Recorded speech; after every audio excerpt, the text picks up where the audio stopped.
આજે રાષ્ટ્રીય ટેકનોલોજી દિવસ છે। આ નિમિત્તે અમદાવાદના સાયન્સ સિટી ખાતે વિદ્યાર્થીઓ માટે એક સેમિનાર યોજાઈ ગયો।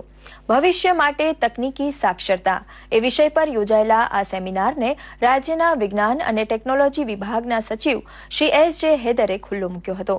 પ્રાસંગિક સંબોધનમાં શ્રી હૈદરે આ ક્ષેત્રમાં ઊંડો અભ્યાસ કરી અવનવા સંશોધન કરવા વિદ્યાર્થીઓને અનુરોધ કર્યો હતો।